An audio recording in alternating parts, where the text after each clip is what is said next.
Hello and welcome to a Smurd video, and today we are looking at Power Rangers Lightning Collection in Space Phantom Ranger. Now, he was only in, maybe 3 episodes. One was a major cameo, and he had a big part to play. And the other 2 were sort of in the background in Countdown to Destruction, where they were all fighting for their lives. So, I find it ironic that,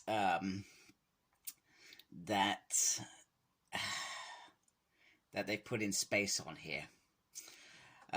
Probably more in space was probably more popular than Turbo. Turbo by far is not everybody's cup of tea.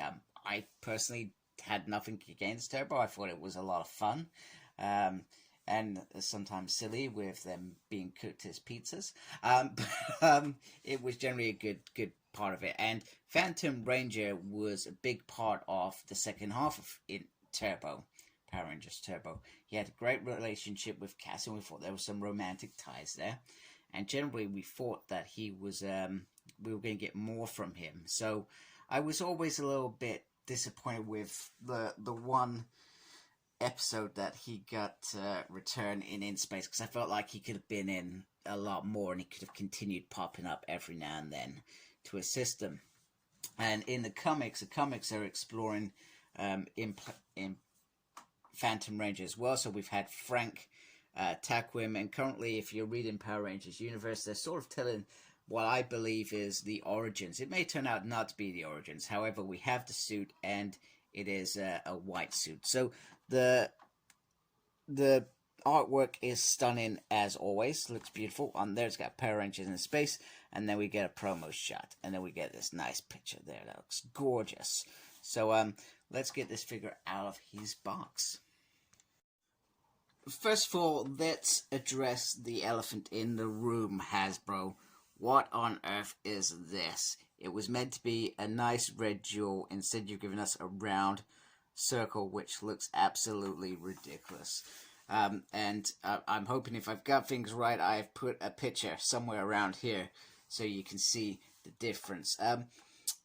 Very, very disappointing from that aspect. However, I've seen a lot of people get over it by using, what are they called? Art and crafts kits, where you have like the little red sort of crystal looking thing. So there are ways to get around this, and I'm going to pop round to my nans at some point and hopefully achieve that somehow. But other than that, the figure is absolutely beautiful.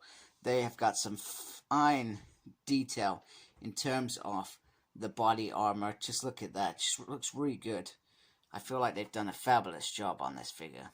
Other than that one piece that I've grumbled about. That head sculpt looks really good. On top there. And on the back there. It feels like we've got similar body armor to the A-Squad guys in terms of how it feels. So that must be a standard for Hasbro. And it just looks the leather sort of body armor more than a Power Ranger suit. It just feels like that sort of texture. Like he's going to jump on his bike and go for a bike ride very shortly. So very, very impressed with how this looks. Very happy.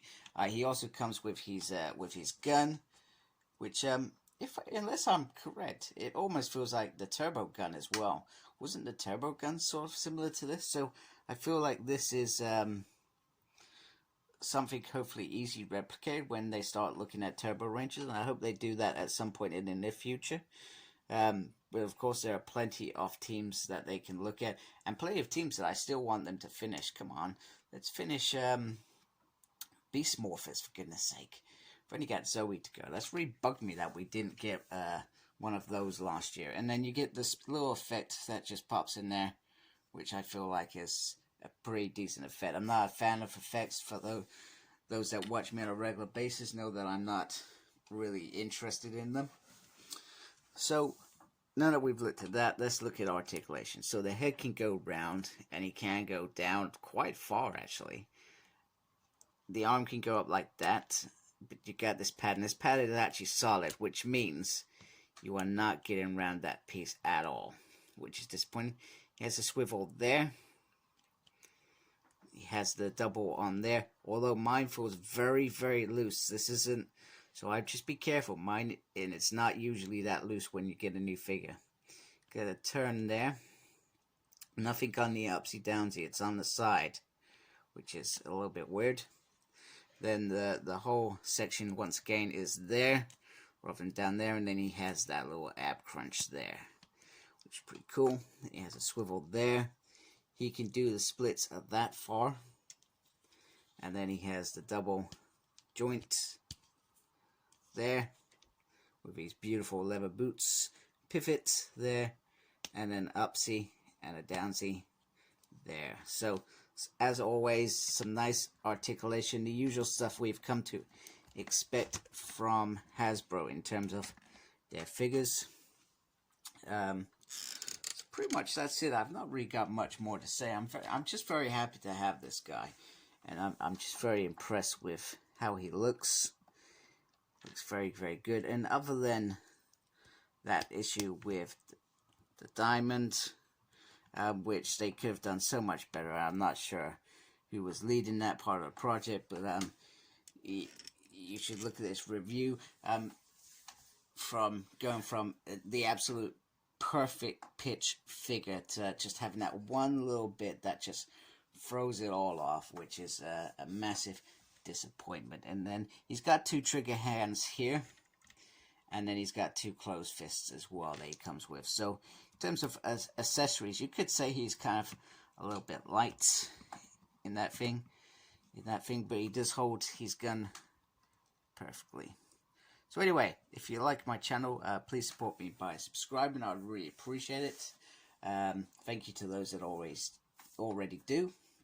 Make sure you look after yourself, very important, and embrace the geekiness. Take care. Goodbye, folks. Apologies. I thought I was done. There is actually this little piece on there, which is like a damaged part of the body effect, which somehow I seem to have managed to drop when I was doing a review. So I just wanted to make sure that you knew that that existed. So sorry. Have a good day. Goodbye, folks.